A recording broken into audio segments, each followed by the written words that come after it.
When Lily opens the door, you see a red face with puffy eyes. Right where you throw your arms around your friend. What happened? He cheated on me. Seriously? Yesterday I went to his place, wanting to surprise him, but I caught him making out with a girl. He didn't even stop when I came in, and when he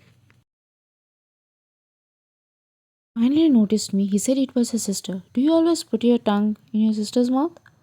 Lily points to the pile of clothes on the sofa. Now I'm thinking about what I should do with this stuff. You get a better look at Drew's clothes and notice a card in his shirt pocket.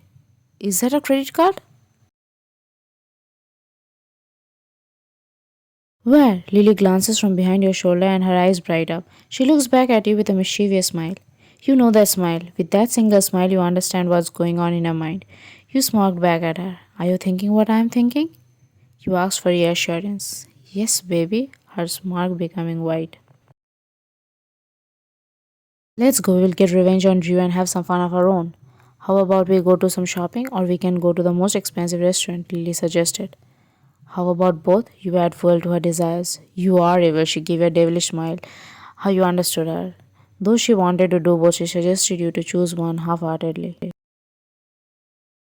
No, I just said your inner desires. You spoke in an innocent voice, and you both laughed out loud at the plan you both made to get your revenge. You and Lily did a lot of shopping using Drew's card. You don't know if he got notification about the withdrawal from his account or maybe he is so busy with someone else that he didn't notice. Then you both went to the most expensive restaurant and had a grand lunch.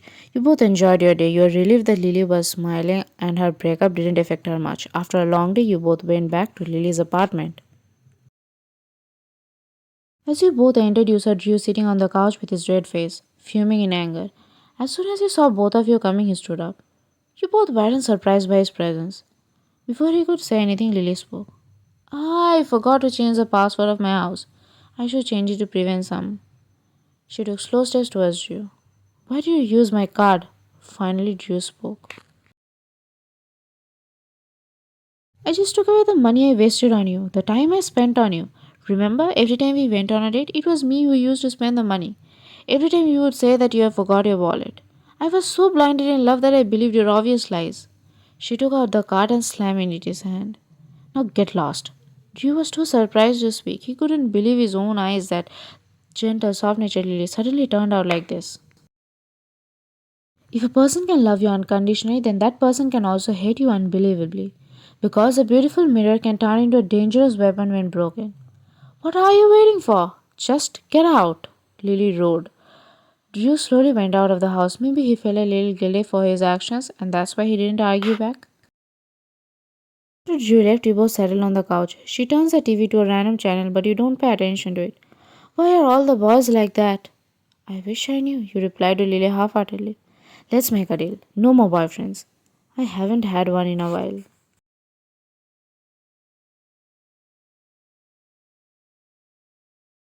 Being single is way better.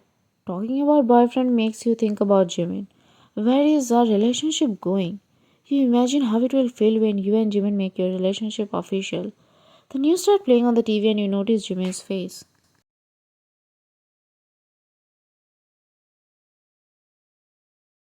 Is it Mr. Park? Lily finds the remote and turns up the sound. A girl shows up on the screen with a microphone in hand. A blue Camaro smashed into Park Jimin's car, CEO of one of the biggest marketing companies in the world, Park Corporation. Jimin was the one driving the car, and he wasn't alone. A beautiful lady was sitting next to him. Is it his girlfriend? Their conversation looks romantic. He has a girlfriend? Lily is stunned. I thought he was single. You say trying to hide your inner storm that's currently going on within you. The feeling of losing is becoming too strong within you. I thought so too. He doesn't look like the type to play with two girls. Not that he has time for it. I hope Mr. Park is alright. Listening to Lily, you raise your eyes to the screen and the photo of the two crashed cars. You decide to call him to check if he is fine, but it turned out to be switched off. I'm sure he is alright, otherwise the news would be more detailed. You try to calm yourself saying that, but still you are tensed about him. You spend some more time with Lily and make sure she feels better. Finally, you are back at the condominium where you live. I'm so tired. This day was exhausting. As you cross the lobby heading to the elevators, you start feeling dizzy and your muscles sore. I'm almost home. I should just keep going. But you don't get to reach the elevator when everything goes black. You open your eyes to find a familiar face hovering over you. You send Jimin a weak smile as you slowly come back to your senses. How are you feeling? Jimin asked in anxiousness. Tired? You are asking me? I am asking you. You notice the concern in Jimin's voice and try to remember what happened and how did you end up here. You remember coming into the lobby and everything went black. What happened? You are confused. You fainted. The concierge called, telling me that you blacked out. I rushed to pick you up. Oh, I'm sorry that I bothered you. You didn't bother me. I couldn't leave you alone in such a situation. I called the doctor. He will tell us what happened. Doctor? People don't faint for no reason. The intercom buzzes and Jimin goes to answer it. A couple of moments later, the elevator door opens and the doctor walks in. Hi, Wayne. I'm Dr. Stewart. Nice to meet you. The doctor checks your temperature, runs a couple of tests, and asks you a few questions. After he's done, he straightens up. Have you tired yourself out more than usual recently? Maybe a little bit. Your voice barely audible. You have a flu. Just the flu? Jimin asks for reassurance.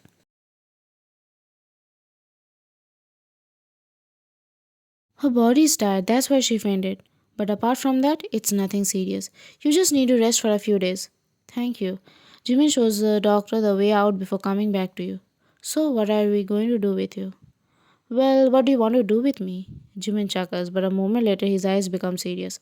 I can't believe you tired yourself out this much. I had no idea I was sick. Jimin is about to say something when his phone vibrates with an incoming call. After checking the screen, he sighs. I need to take this call. I will be right back. Jimin disappears into his bedroom and you let out a sigh. I can't believe I got sick. This is the worst possible timing. My internship is coming to an end. It's supposed to be my time to show off, but on the bright side, I love the way Jimin worries about me. It makes me feel special. A smile crept on your face when you remembered how worried Jimin was. Coming back to your senses, you realize that you're thinking, Aish, what happened to me? No, I shouldn't think like that about him. He is my boss. I should care about my internship. You rest on the couch quietly. A couple of minutes later, Jimmy returns with boxes in his hand. I thought it was still early to go to sleep, so I found some games. Want to play with me? Games? I can't imagine you having games. You are awestruck at his sudden confession. Actually, Jack was the one who brought them over, but we have never played. You notice a sign of sadness in his voice, but you shake it off. Now is not the time to talk about it. You don't want to damage the present moment by digging out things from the past. Sure, what do you have? Monopoly, Uno, and something else? Let's play Monopoly. I love that game. After Jimmy arranges a board, you start playing. Sometimes later, you are winning. Can't believe I'm doing better than the CEO himself. The game is not over yet, but the winner is obvious.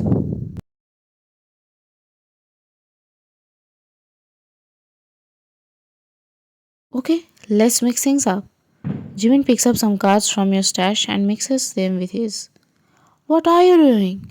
Changing the game? He smiles sheepishly. That's not fair, you whine. Jimin winks at you. Try to stop me.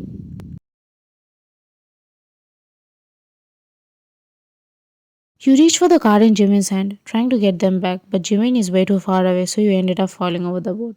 Jimin chuckles. What are you doing? Restoring justice. How is it working out for you? The whole game is a mess right now. You glance down and realize that your fall knocked everything off the board. Lifting your weight back to face Jimin, you find yourself dangerously close to his face, and he's staring at you intensely. His stare instantly makes you forget about the game. Your eyes meet and Jimin pulls you down by the neck, connecting your lips. You're about to deepen the kiss when Jimin's phone vibrates. Ah, sorry. Jimin pulls out his phone. I didn't realize how late it was. You should sleep. As the excitement wears off, you realize that you are actually very tired. Good night, Jimin. Good night, Vine. I hope you feel better tomorrow. He places a soft kiss on your forehead before you head back to your room. When you wake up in the next morning, your head feels heavy. Slowly remembering yesterday's event, you remember the doctor said you have the flu. You hear the door creak and raise your eyes to the bedroom's entrance. The door slowly opens and Jimin walks in. He smiles when he sees that you are awake. You are up? Just wake up. How are you feeling? Sick. Do you want me to bring the breakfast in bed? No, you don't have to. I want to. Coffee or tea? Please bring me some food. You scratch the back of your neck in awkwardness. I guess you're hungry. Starving. A few minutes later, Jimin comes back with a tray full of food. He puts it on the bedside table and carefully sits on the edge of the bed. I took the day off, so I'm all yours today. Day off? Isn't it Sunday? You scoffed. It is, but there's too much work lately. No time for rest. Is there time when you don't have a lot of work? Jimin chuckles. Really? Don't you have assistants and other people to help you out? You can't be doing everything on your own.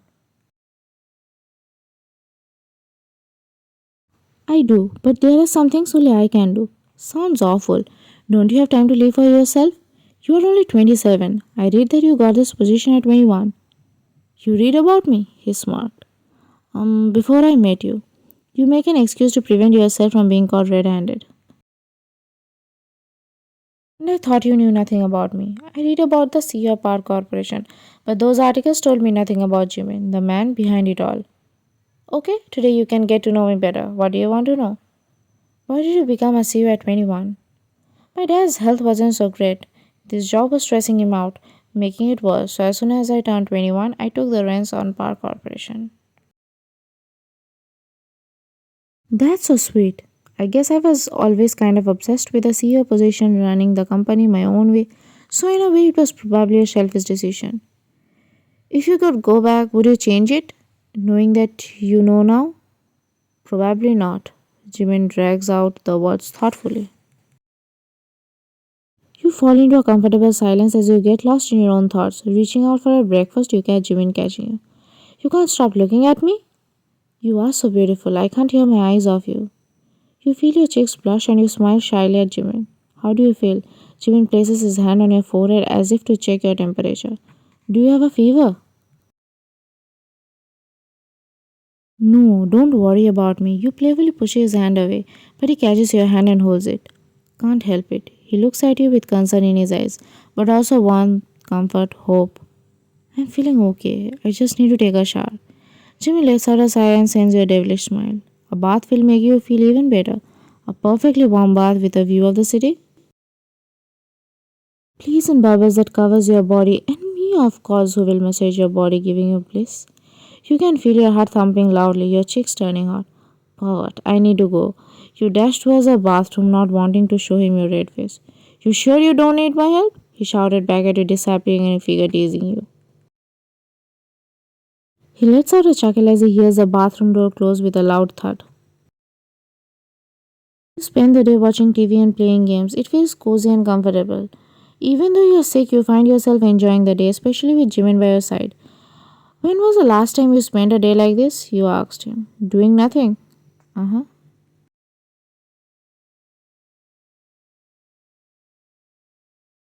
I don't remember. I hate wasting time. So you're wasting time right now? You got a little offended. No, I'm taking care of you. That's not wasting time. Listening to him, you press your lips trying to hide your smile. You love the way he makes you blush just by his words. You lean in, brushing your lips against his. I hope you're having a good time with me. I don't remember the last time I felt so good. I feel good when I am with you, Jimin. Me too. Your stomach grows and you realize it's dinner time already. I didn't realize it was so late. I will order in some food. Restaurant food is great, but I wish there was some kind of homemade food. It always makes me feel better. I wish I could cook for you, but you know I'm awful in cooking.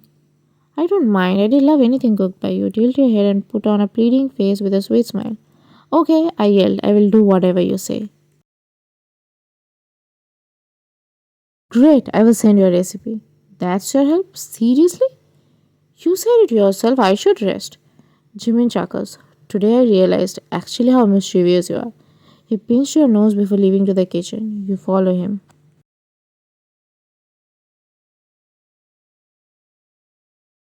You sit on the counter and watch him cook. From time to time, you ordered him this and that, trying to irritate him, but ended up failing miserably. He's way too calm and gentle with you. He let you boss him around.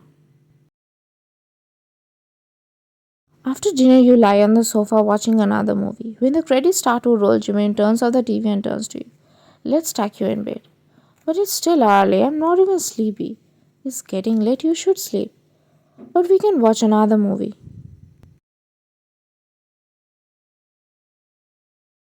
The one? Why not? Jimin turns the TV back on and you start watching another movie. 10 minutes into the movie, you drift off to sleep. You feel Jimin carry you to your room, tucking you in with a blanket. You spend the next couple of days at home. Jimin had to return to work on Monday, leaving you alone in the penthouse during the daytime. Veronica sent you a task to complete so you had something to busy yourself with while Jimin was away. He tried his best to come home as early as possible each day, and it warmed your heart every time he fussed over you. Jimin is late. You catch yourself drifting off to sleep when the bed shifts under you. Opening your eyes, you find Jimin sitting on your bed with caring look in his eyes. I didn't want to wake you up. I wasn't planning to sleep yet. Sorry, I was late tonight. Too much work. Besides Jack. What about Jack? Nothing. Small family issues. I still can't believe you are brothers. Do you have any photos from your childhood? I have photo album somewhere. We've gotten closer over the past couple of days, but there is still so little I know about him. I hope he will be comfortable to share about his family with me. Actually, I am feeling pretty tired. A yawn escapes you, and Jimmy raises to his feet. I might be late tomorrow as well. I have some business to take care of. Is it still the same problem? Unfortunately, but don't worry about it. I've almost figured it out. Good night. Though he's facing problems, he assures you not to worry about it. Jimin plants a light kiss on your forehead, and the care behind such a simple gesture melts your heart.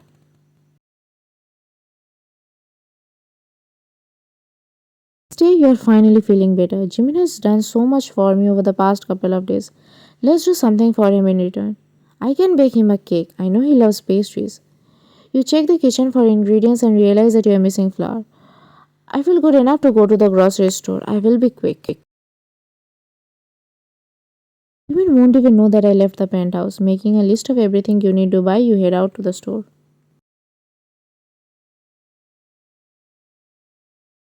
Coming back home, you feel excitement filling you up. You imagine Jimin's face when he sees the cake. The elevator door opens and you walk into the penthouse, ready to head straight to the kitchen. But you realize that Jimin is already home and he is not alone. A girl is in his arms, her head tilted close to Jimin. Seeing the scene in front of you, you can't believe your own eyes. You feel the ground slipping under your feet. Are they kissing?